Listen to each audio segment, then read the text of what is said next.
Donc j'avais préparé une préparation un peu, une présentation un peu générale, on va dire, sur le défibrillateur. Et cette semaine, j'ai reçu les questions des patients. On a reçu énormément sur les défibrillateurs, une centaine. Et donc j'ai refait une présentation plus sous forme de, une petite partie générale, mais plus sous forme de questions-réponses, en essayant de répondre à peu près à toutes les questions qui nous étaient envoyées et qui sont en fait les questions-réponses qu'on reçoit en général chez ces patients.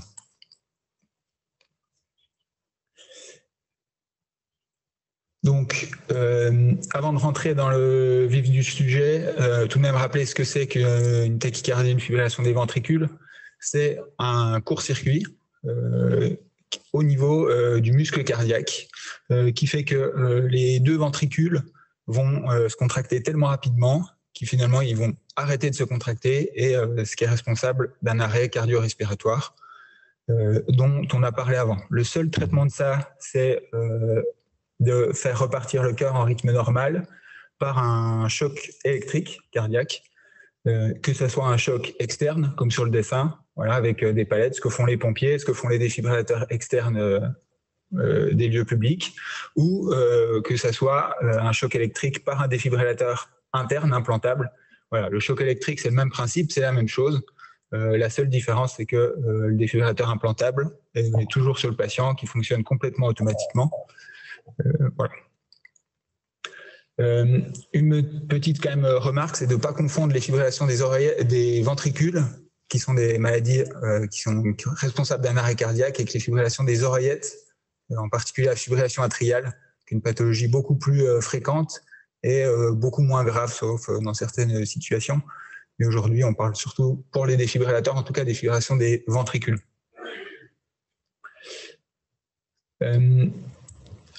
Quand on parle de la prise en charge des arrêts cardiaques sur les fibrillations des ventricules, on parle évidemment de DAI, donc de défibrillateurs automatiques implantables. C'est quand même dans les 30 dernières années probablement le progrès majeur en termes de prévention de l'arrêt cardiaque chez les patients qui sont à risque.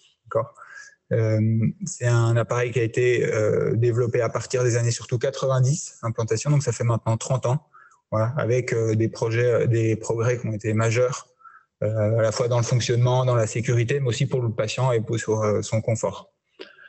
Le principe, c'est donc un appareil qui est implanté, qui est sous la peau du patient et qui est connecté à une sonde qui a deux fonctions, à la fois d'écouter ce qui se passe dans le cœur en permanence, c'est-à-dire ça surveille le cœur en permanence, chaque battement est surveillé, à chaque seconde c'est surveillé, l'appareil analyse ce qui se passe, et la sonde, c'est aussi ce qui va permettre de délivrer le choc électrique. Une chose, encore une fois, c'est que les appareils aujourd'hui sont devenus intelligents et qui ne vont pas traiter aveuglément toutes les tachycardies, toutes les arythmies, et que ces appareils ils savent faire la différence, notamment avec les fibrillations des oreillettes. Voilà. Et que donc, ce n'est pas un appareil qui va délivrer aveuglément un choc électrique, mais qui est capable de faire la différence. Et le but aujourd'hui, c'est que l'appareil marche le moins possible, c'est-à-dire qu'il délivre un choc électrique vraiment uniquement s'il y en a besoin, et que toutes les autres arythmies qui ne sont pas dangereuses ou alors qui peuvent se réduire toutes seules se délivrent toutes seules. Et ça, pour le patient, c'est aussi capital parce que finalement, son appareil, qu'il l'oublie.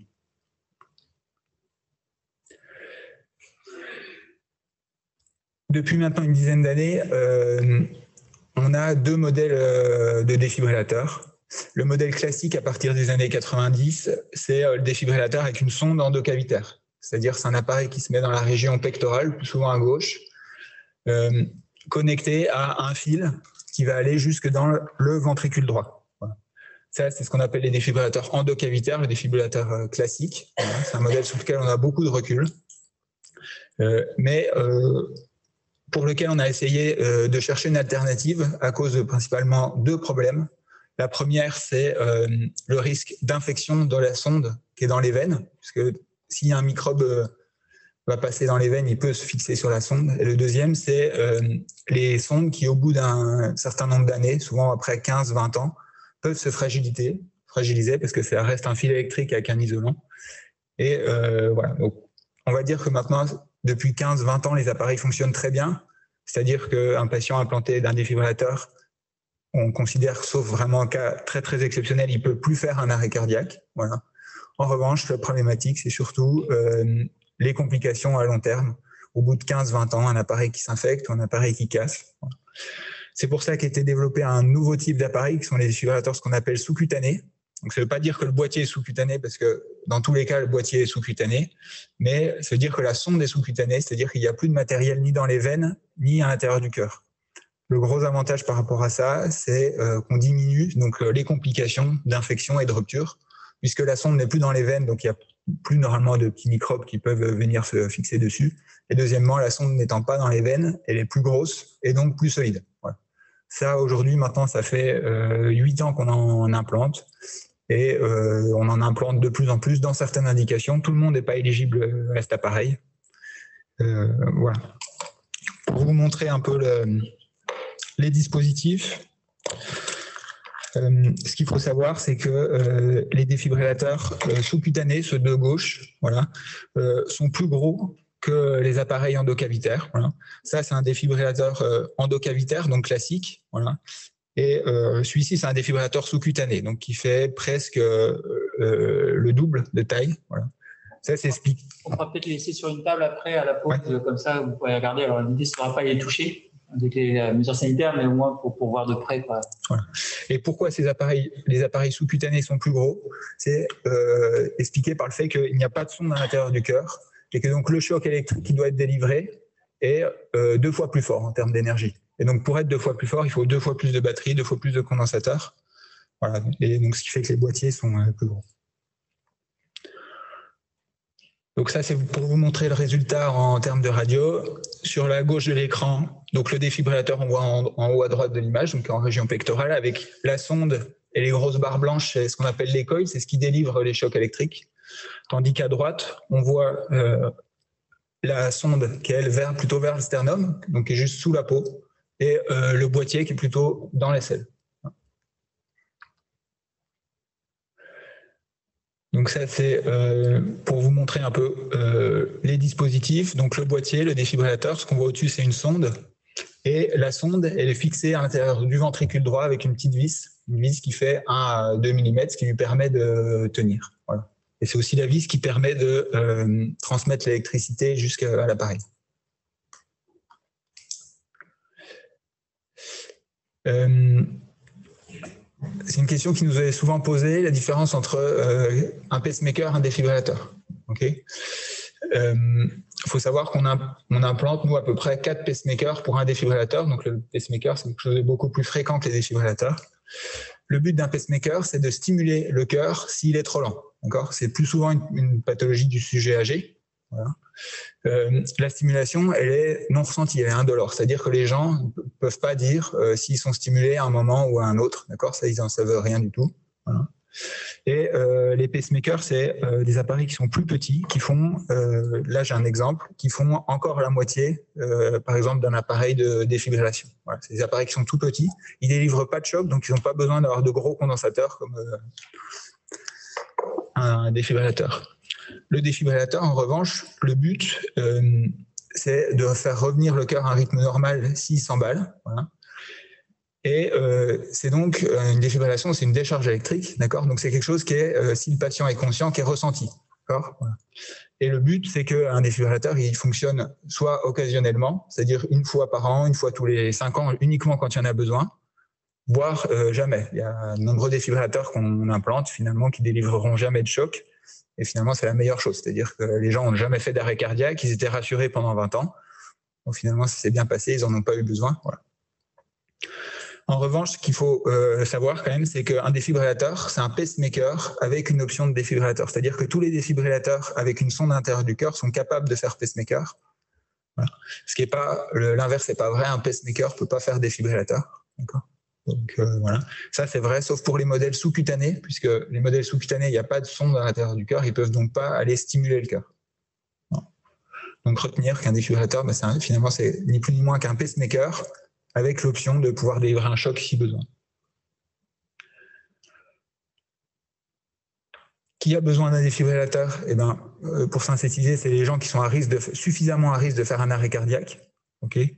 Les patients les plus à risque, c'est ceux qui ont déjà fait un arrêt cardiaque. Déjà, voilà, ça, on sait que c'est quand même la meilleure indication. Une fois qu'on a fait un arrêt cardiaque, finalement, on est sûr qu'il vous faille un défibrillateur.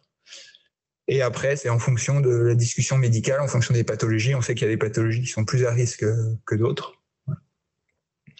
Qu'est-ce que le patient doit attendre d'un défibrillateur? La première chose, c'est d'être protégé d'un arrêt cardiaque. Ça, c'est vrai pour tous les défibrillateurs, d'accord? Et aujourd'hui, ce que je vous disais avant, c'est que les défibrillateurs, ils marchent, d'accord? Il y a, sauf cas exceptionnel, il n'y a jamais un défibrillateur qui n'arrive pas à défibriller une arythmie, sauf dans une maladie vraiment terminale, c'est-à-dire quelqu'un qui est déjà extrêmement malade. Voilà. Et finalement, ce n'est pas tellement un problème de défibrillateur, c'est plus un problème de cœur tellement malade qu'on ne peut plus rien y faire. Deuxième, on va dire, bénéfice, c'est être plus en forme grâce au défibrillateur. Ça, c'est quelque chose, ça dépend des patients, ça dépend des défibrillateurs, et c'est surtout vrai dans les cas d'insuffisance cardiaque, ce qui n'est pas tellement le cas en pratique des maladies cardiaques héréditaires dont on parle aujourd'hui, plutôt les gens qui font de l'insuffisance cardiaque et chez qui on met certains types de dispositifs qui peuvent les améliorer, prévenir l'évolution de leur pathologie, mais dans toutes les pathologies, on va dire, comme le Brugada, comme la dysplasie, les gens ne doivent pas attendre de se sentir mieux grâce au défibrillateur, ils sont protégés, ils peuvent être rassurés, mais en tout cas, ils ne vont pas être plus en forme grâce au défibrillateur. Comment se passe l'implantation d'un appareil? Donc, c'est au cours d'une hospitalisation de quelques jours, en général 4. Ça peut être sous anesthésie locale ou générale. Le plus souvent, en particulier chez les sujets jeunes, c'est sous anesthésie générale. Voilà. On commence par placer la sonde à l'intérieur du cœur par les veines pour un modèle classique ou sous la peau pour les modèles sous-cutanés. Et on le connecte au boîtier en tout dernier, voilà, qu'on va glisser soit juste sous la peau et la graisse devant le muscle pectoral, soit dans certains cas, on peut les glisser derrière le muscle pectoral.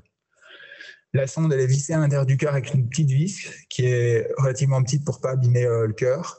Et il faut donc que le temps que cette sonde se colle à l'intérieur du cœur. Et donc, pendant quelques jours, il faut rester assez calme pour pas que cette sonde se déplace.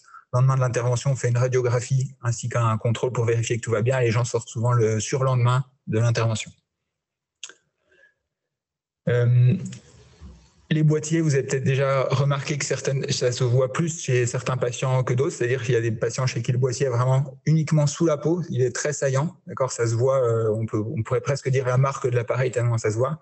Il y a des patients chez qui c'est plus caché, d'accord, soit parce que les gens sont un peu plus costauds, soit parce qu'on allait glisser l'appareil derrière le muscle pectoral. Voilà.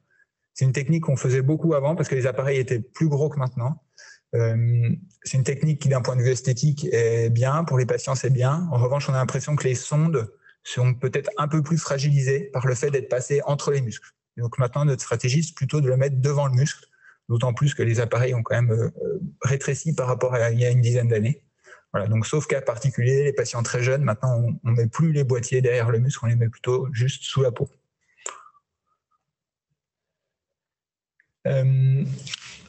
Après l'implantation, qu'est-ce qu'on fait? On va régler le défibrillateur, c'est-à-dire que les réglages ne sont pas pareils pour tous les patients, d'accord? En fonction de votre âge, en fonction de votre pathologie, on ne va pas régler un appareil pareil. Et ce qu'on va surtout régler, c'est la zone d'intervention, c'est-à-dire à partir de quelle fréquence l'appareil va se déclencher.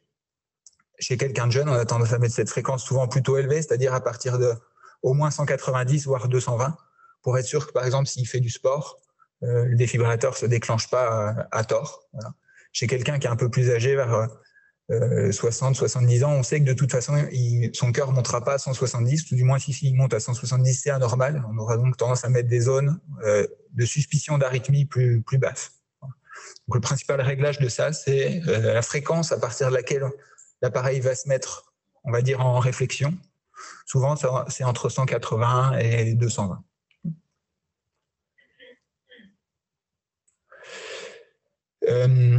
Donc, maintenant, par rapport aux questions qui ont été posées, pour la conduite automobile, le but, c'est que les patients qui ont un défibrillateur vivent normalement et donc qu'ils puissent conduire. En revanche, il y a une phase où il faut s'abstenir de conduire, voilà, qui est 1 mois après la pose d'un appareil, si c'est en prévention primaire, c'est-à-dire quelqu'un qui n'a jamais fait d'arrêt cardiaque ni de tachycardie et à qui on pose un appareil parce qu'on juge qu'il est à risque. On lui conseille, il doit même arrêter de conduire pendant 1 mois. Si c'était 3 mois après, si c'était après un arrêt cardiaque, c'est 3 mois. Voilà. Ça, je crois qu'il y a une partie après par rapport à ça, aux assurances, tout ça, donc ils pourront vous répondre. Voilà. Et ce qui est important, c'est de prévenir la préfecture par rapport au permis de conduire. Le défibrillateur dans la vie de tous les jours, encore une fois, le but, c'est que les gens ils vivent normalement avec leur défibrillateur, c'est-à-dire qu'ils l'oublient. Okay, il faut avoir une vie normale avec un défibrillateur, il faut être protégé, rassuré, mais avoir une vie normale. Il y a une restriction, enfin 2 restrictions, c'est la soudure à l'arc. Voilà, ça c'est formellement interdit même de s'en approcher. Et deuxièmement, les portiques de sécurité, pas dans les magasins, mais dans les aéroports, les tribunaux. Voilà. Oui, allez-y. Par rapport aux aéroports, c'est l'appareil va sonner, c'est parce qu'il y a un risque. Non, a priori, tu peux reprendre la question parce qu'on a des gens à distance, c'est important de... Donc, il y a une question dans le public qui nous demande si les portiques de sécurité dans les aéroports, c'est parce que le portique va sonner parce qu'il va détecter le défibrillateur ou est-ce que c'est par rapport au défibrillateur? Donc, l'appareil ne va pas sonner parce qu'il n'est pas ferromagnétique. Donc, a priori, vous pouvez même passer dessous sans que ça sonne. L'appareil ne s'en rendra pas compte. En revanche, c'est par rapport au défibrillateur. L'appareil il détecte l'électricité cardiaque et si vous passez dans un champ magnétique comme un portique, il peut croire à tort que c'est de l'activité cardiaque. Le champ magnétique il est trop rapide et donc si vous restiez par exemple 15 secondes sous le portique, il pourrait y avoir un choc électrique délivré à cause de ça.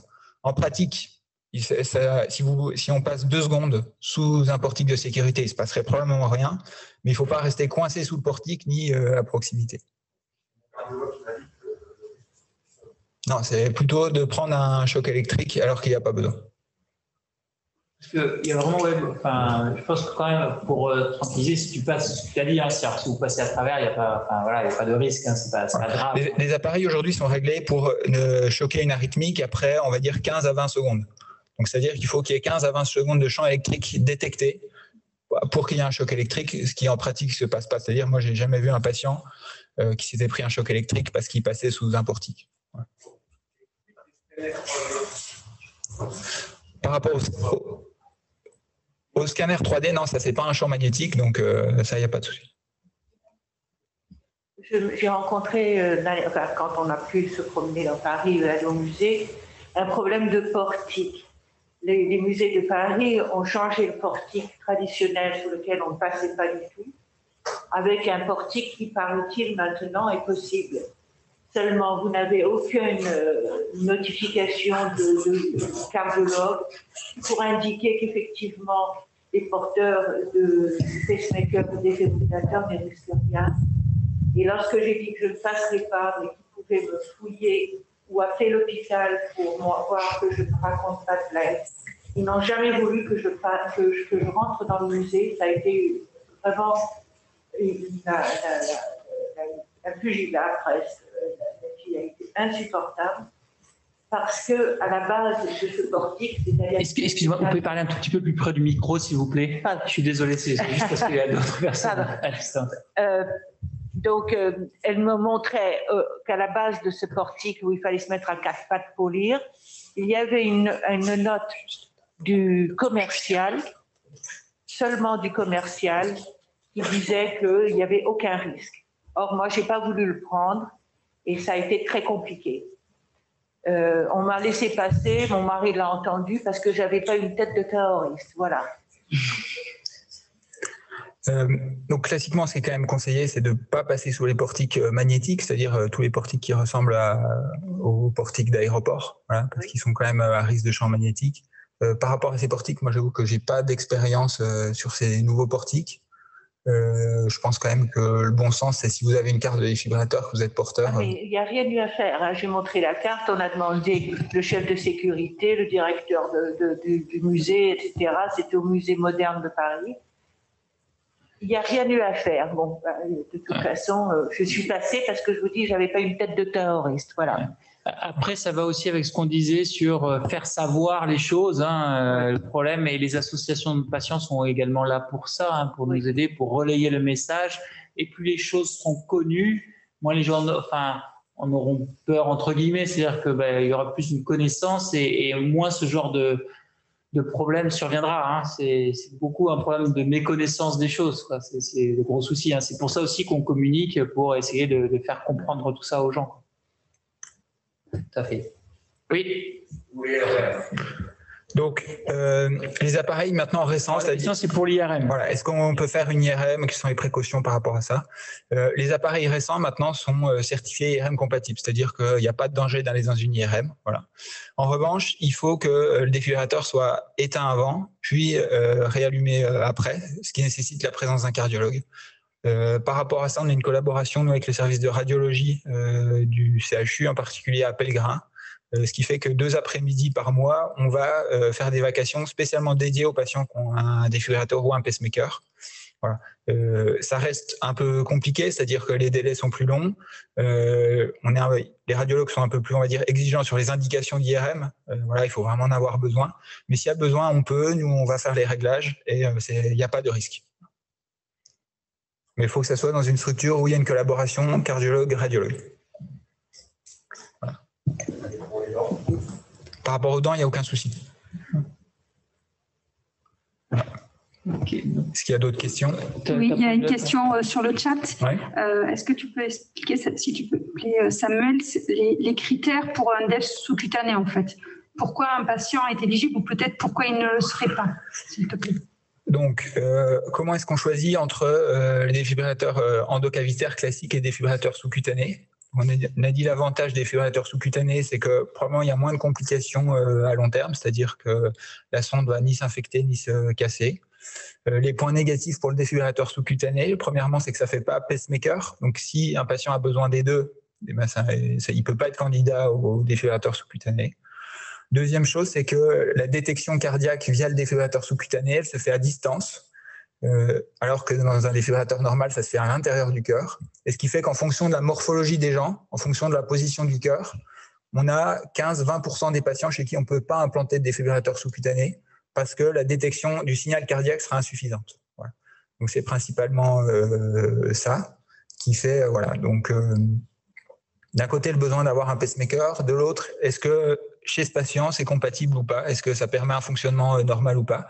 Ce qui fait qu'avant d'implanter un défibrillateur sous-cutané, on fait des tests, on enregistre des électrocardiogrammes un peu spécifiques pour voir si, est-ce que chez ce patient, le défibrillateur sous-cutané fonctionnera ou pas. Moi, j'avais fait un défibrillateur sous-cutané là. Par contre, nous sommes, parce que j'avais un peu des pouvoirs, donc ça fait un office de pacemaker. Je pense qu'il y a une sonde qui va envoyer. Donc, quand on dit défibrillateur sous-cutané, en fait, tous les défibrillateurs sont sous-cutanés. Tous les boîtiers sont sous-cutanés. En revanche, c'est la sonde qu'on appelle sous-cutanée, c'est-à-dire sous-cutanée ou endovasculaire. Voilà. Donc, les appareils qui sont là, c'est des appareils qu'on dit endovasculaires, même si le boîtier est sous-cutané. D'accord ? Voilà. Donc, dès qu'il y a des sondes à l'intérieur du cœur, c'est plus un défibrillateur sous-cutané, c'est un défibrillateur normal endocavitaire. Ça porte un peu mal son nom, mais voilà, c'est des défibrillateurs à sonde sous-cutanée ou des défibrillateurs à sonde endocardiaque. Ouais, c'est ça, c'est un raccourci de langage qui peut être trompeur, mais ouais, merci pour votre remarque. Parce que... voilà. Il n'y a pas de défibrillateur strictement intracardiaque, quoi. Une autre question, Samuel, s'il te plaît. Est-ce qu'on peut faire une allergie au défibrillateur? Non, il n'y a pas d'allergie au défibrillateur. Si la peau, on regarde un défibrillateur, devient rouge, qu'il y a un écoulement, tout ça, c'est signe d'infection, mais il n'y a pas d'allergie au niveau du défibrillateur. C'est des défibrillateurs qui sont en titane, pour lesquels il n'y a pas d'incompatibilité avec... voilà. Pour les gants, sur certains bouquins, on nous disait que pour le détartrage, il fallait utiliser des détartrages manuels plutôt que des détartrages... Donc la question, c'est par rapport chez le dentiste, par rapport au détartrage manuel ou par rapport aux ultrasons. Honnêtement, aujourd'hui, on a quand même de l'expérience, c'est-à-dire que les gens vont se faire soigner les dents normalement. On ne voit jamais de choc électrique chez le dentiste. D'accord. Donc, voilà. Après, il y a pas la question infectieuse aussi, les interventions buccales avec le risque de germes quand on touche à la gencive ou autre derrière. Quoi. Je pense que c'est plus c'est important. Voilà. Et c'est important. On va dire dans l'autre côté de la balance, avoir un défibrillateur, c'est effectivement être un peu plus à risque d'avoir une infection qui se fixe sur les sondes. Pour autant, une des façons de diminuer ce risque, c'est d'avoir des dents saines. D'accord. Donc, nous, on encourage plutôt les gens à aller se faire soigner les dents plutôt que l'inverse. D'accord. Globalement pour tout le monde. Voilà. Mais en particulier chez les gens qui ont un défibrillateur, voilà. Justement, à propos de l'odontologie, quand on doit, chez un jeune qui doit se faire retirer les dents de sagesse, certains chirurgiens sont hostiles parfois à faire cette intervention. Et alors, j'ai le cas de mon fils qui porte un défibrillateur et qui a dû se faire enlever les dents de sagesse récemment. Ça a été un peu compliqué avec le chirurgien. Donc, il peut y avoir... Le monde ne le fait pas certainement, je ne sais pas. En fait, je pense que chez les dentistes, ils connaissent, pas forcément tous les dentistes connaissent très bien, on va dire, les défibrillateurs. Il y a, on va dire de toute façon, avec la chirurgie en général, il peut y avoir un souci, c'est le bistouri électrique. C'est les bistouris qui permettent de coaguler, de couper avec des courants de radiofréquence et qui doivent être, quand on se sert de ça, on doit inhiber le défibrillateur avec un aimant ou alors l'éteindre. Voilà. Les dentistes, en fait, se servent pas de bistouri électrique, sauf dans des cas exceptionnels. Donc, voilà. Merci. Une dernière question, ouais, allez-y. Pour la durée de vie. Donc, la durée de vie, il y a deux parties. Il y a le défibrillateur. Voilà. Donc, il